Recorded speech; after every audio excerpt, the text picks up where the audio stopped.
Hello दोस्तों, आप सभी का हमारे चैनल खबर मंथन में स्वागत है। दोस्तों आज 22 अप्रैल है और दिन है बुधवार।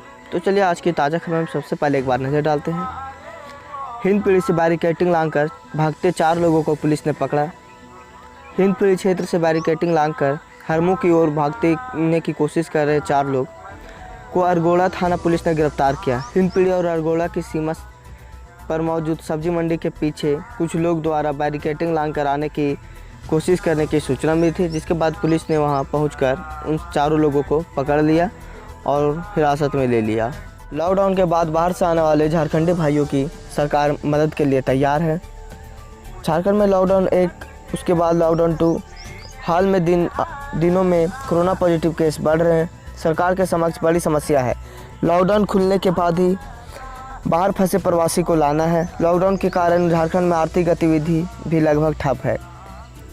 इसके बावजूद कोरोना पर जीत हासिल कर सरकार की प्राथमिकता है। सरकार का सारा फोकस संक्रमण को बढ़ने से रोकना है, संक्रमित मरीजों का इलाज करना और बाहर फंसे प्रवासियों पर अपना पूरा सहायता करना।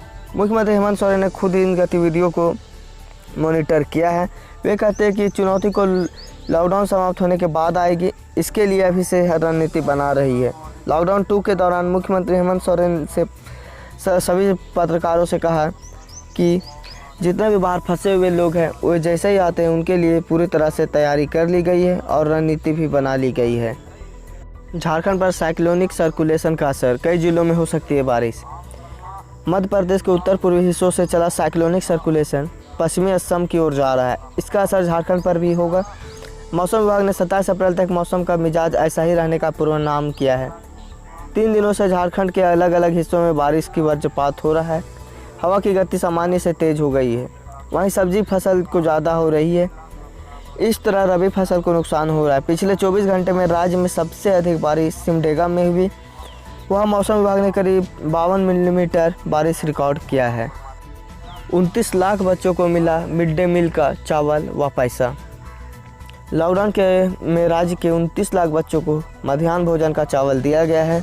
स्कूल बंद होने के बाद कारण बच्चों को 20 दिन के मिड डे मील चावल और कुकिंग कास्ट की राशि दी गई। जिलों से मध्याह्न भोजन निदेशालय को भी भेजा गया। रिपोर्ट के अनुसार भोजन के जगह चावल दिया गया है। कुछ जिलों में अभी पूरी रिपोर्ट नहीं भेजी गई है। इसमें इनकी संख्या में बढ़ोतरी होने की संभावना है। राज्य में 17 मार्च से विद्यालय बंद है। लॉकडाउन के प्रथम चरण में 14 अप्रैल तक मध्याह्न भोजन के चावल व कुकिंग कास्ट की राशि बच्चों को देने का निर्देश दिया गया था। वित्तीय वर्ष 2019-20 के 12 दिन और वर्ष 2020 के 21 दिन का 8 चावल बच्चों तक पहुंचा दिया गया। 1 से 5वीं के बच्चों को प्रतिदिन 100 ग्राम और 6 से 8वीं बच्चों को प्रतिदिन 150 ग्राम के हिसाब से चावल दिया जाएगा। वहीं कुकिंग कास्ट 4.48 रुपये और 6 रुपये 71 पैसे के हिसाब से राशि दी गई है। तो दोस्तों, जैसे इसमें सभी जिलों की रिपोर्ट आती है, इस संख्या और भी आगे बढ़ जाएगी। कोरोना संक्रमित युवक के 14 परिजन क्वारंटाइन में भेजे गए।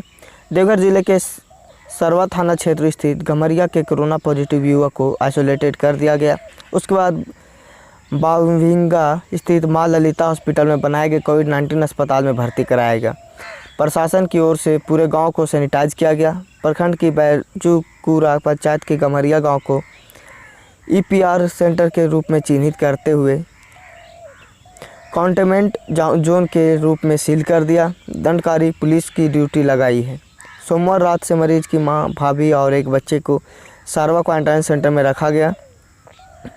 मरीज के कुल 14 परिजन को चिन्हित किया गया। परिवार के सभी सदस्य को सारवा क्वारंटाइन सेंटर में रखने का निर्देश दिया गया। HC प्रभारी सहित मेडिकल टीम ने मरीजों को कॉलेज क्वारंटाइन में सभी लोगों को सैंपल ले लिया। तो उसके सामने जितने भी क्लोज रिश्तेदार थे सभी को क्वारंटाइन के लिए भेज दिया गया है।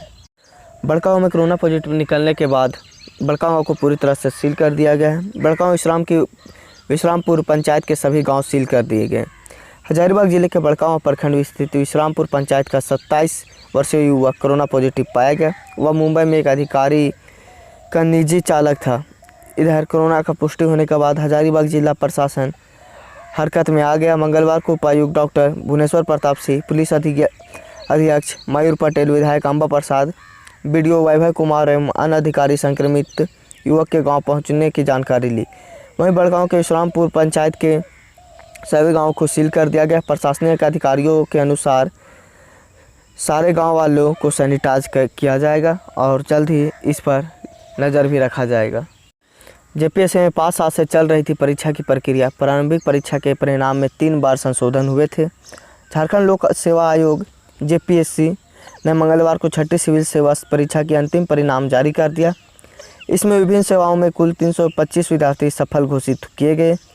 इसी साल 24 फरवरी से 6 मार्च तक आयोजित साक्षात्कार के आधार पर यह परिणाम जारी किया गया। हजारीबाग के बड़गांव निवासी सुमन गुप्ता ने 6ठी सिविल सेवा परीक्षा में टॉप किया। वे वर्तमान के हजारीबाग मुख्य डाकघर में पोस्टल असिस्टेंट के पद पर कार्यरत है। बता दें कि विवादों के कारण इस परीक्षा की प्रक्रिया 5 साल से चल रही थी। इसकी प्रारंभिक परीक्षा परिणाम 3 बार संशोधन करने पड़े। मामला हाई कोर्ट तक गया। कोर्ट के आदेश के बाद इसकी मुख्य परीक्षा हुई तथा साक्षात्कार आयोजित किया गया। इस परिणाम का वैसे अभ्यर्थी विरोध कर रहे हैं जो प्रारंभिक परीक्षा के पूर्व के परिणाम से सफल से घोषित नहीं थे और मुख्य परीक्षा में भी शामिल हुए थे। शिक्षा मंत्री ने कहा, हमारे बच्चे फंसे, हमें नींद नहीं आ रही, यूपी की अनुमति हो तो हमें क्यों नहीं। शिक्षा मंत्री जगन्नाथ महतो ने कहा कि हमारे बच्चे कोटा सहित देश के अलग अलग राज्यों में फंसे हैं, हमें नींद नहीं आ रही। छात्रों को वापस लाने के लिए केंद्र सरकार को राज्य सरकार ने अनुमति मांगी है। आदेश मिलने के साथ हम बच्चों को घर वापस लाएंगे। मंत्री ने कहा कि अगर उत्तर प्रदेश सरकार को अपने छात्रों को राज्य वापस लाने की अनुमति दे दी जा रही है तो फिर हमें क्यों नहीं। मंत्री ने कहा कि कोटा में फंसे हुए छात्रों का मामला संज्ञान में आते ही इस मुद्दे पर मुख्यमंत्री से लेकर मुख्य सचिव तक बात की गई। आग्रह किया गया कि हर हाल में छात्रों को वापस बुलाया जाएगा। मुख्यमंत्री ने इसकी दिशा भी पहल कर दी गई है। कोरोना के डर से अस्पताल की छत से कूदकर जान दे दी। बारियातू जोड़ा तालाब स्थित लेक व्यू अस्पताल की 3री मंजिल से अचानक एक युवक ने छलांग लगा दी। घायल युवक को आनंद फानन में रिम्स में भर्ती कराया गया, जहां उसकी मौत हो गई। घटना मंगलवार के दिन 12 बजे की बताई जा रही है। मृतक का नाम मंगल कच्छप और वह एयरपोर्ट थाना क्षेत्र के हुंड्रू बस्ती का रहने वाला था। वह एयरपोर्ट ग्राउंड स्टाफ था। पुलिस ने के अनुसार मंगल कच्छप 16 अप्रैल को बारियातू जोड़ा तालाब स्थित के लेक व्यू अस्पताल में कोरोना के एक मरीज के एयरपोर्ट में एयर एम्बुलेंस में चढ़ाने की मदद किया था। जिस मरीज को एयर एम्बुलेंस से दिल्ली भेजा गया था उसमें कोरोना संक्रमण पाया गया था, उसकी मौत हो गई। कोरोना संक्रमण पाए जाने के बाद प्रशासन ने एयरपोर्ट के 2 ग्राउंड स्टाफ समेत मरीज के संपर्क में आने वाले 70 लोगों को लेक व्यू अस्पताल में ही क्वारंटाइन कर दिया गया, जिससे वह डर गया और उसने उसी अस्पताल के 3री मंजिल से छलांग लगा दी। दोस्तों, पार्थ शिक्षकों का मामला काफ़ी वर्षों से चला आ रहा है, उन्हें अस्थायी करने का।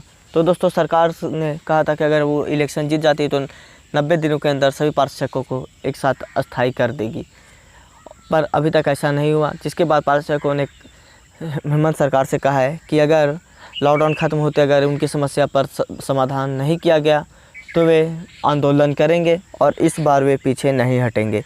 दोस्तों, उन्होंने कहा कि अब इस बार हम मानदेय से नहीं मानने वाले हैं, हमें वेतनमान चाहिए, क्योंकि सरकार ने उन पर भरोसा किया था, सरकार को वे इलेक्शन जीतने में मदद किए थे। तो दोस्तों, वे जल्द आंदोलन करने वाले और साथ ही उन्होंने जो सभी को शिक्षक टीचर प्रोफाइल अपडेट करने के लिए ई विद्या वाहिनी ऐप का जो इस्तेमाल कर रहे हैं उसका भी उन्होंने विरोध किया। कहा कि इतना कम मानदेय में हम लॉकडाउन के दौरान अपना घर चलाएं या स्मार्टफोन खरीदें। तो ऐसे में उन्होंने इसका विरोध करते हुए हेमंत सरकार को कहा कि हम इसका पालन नहीं कर सकते और हमें बहुत कुछ दिक्कत होती है, जिसके कारण हमें लॉकडाउन का पालन भी तोड़ना पड़ता है। तो सभी पारा शिक्षक इसका विरोध कर रहे हैं। और दोस्तों, राज्य में ऐसे भी बहुत सारे पारा शिक्षक हैं जिनका करीब 1 साल से मानदेय भुगतान नहीं किया गया। वे भी सभी पारा शिक्षक राज्य सरकार को उन्होंने एक बार पत्र लिखा कि वे अगर उनकी मानदेय भुगतान नहीं किया गया तो वे आत्मदाह कर लेंगे। तो दोस्तों, ऐसी स्थिति है पारा शिक्षकों को हमारे राज्य में। तो आपको क्या लगता है, पारा शिक्षकों को उनका मानदेय का वेतनमान मिलना चाहिए और जिनका मानदेय बकाया उन्हें मिलना चाहिए या नहीं? आपकी जो भी राय आप हमें कमेंट करें ताकि आप सभी की मानसिकता पारा शिक्षकों को लेकर हमें सरकार तक पहुंच सके। महाराष्ट्र गुजरात सीमा से सटा पालघर जिला नक्सली गतिविधियों का केंद्र बनता जा रहा है। दरअसल हाल के दिनों में पालघर जिले के जंगल क्षेत्र में बसे गाँव और पहाड़ों में नक्सली विचारधारा का प्रसार तेज हुआ। पालघर जिला मुख्यालय से 110 किलोमीटर दूर गढ़चिंचिले गांव में जूना अखाड़े के 2 साधुओं की पुलिस की मौजूदगी में हत्या कर सवाल उठ रहे हैं। ढंचिले गांव और आसपास के क्षेत्र का पूरी तरह से भारतीय कम्युनिस्ट पार्टी का गढ़ माना जाता है। तो दोस्तों ऐसे में 2 साधुओं की हत्या, निर्मम हत्या कर देना, ये काफ़ी बात विचलित कर रही है, क्योंकि लॉकडाउन के दौरान 200 लोग एक साथ करीब क्यों जमा हुए थे, इसके पीछे क्या राज है। तो दोस्तों इसकी सरकार अभी तक पता कर रही है। तो जैसे पता चलती है हम आपको अपडेट करेंगे। उससे पहले दोस्तों आज की ताज़ा खबर बस इतना ही। आपने चैनल को अभी तक सब्सक्राइब नहीं किया तो सब्सक्राइब करें, ताकि डेली इस तरह के लेटेस्ट अपडेट आप पाते रहें, और बेल आइकन दबा दें। और दोस्तों इस न्यूज़ को ज़्यादा से ज़्यादा लाइक करें और शेयर करें।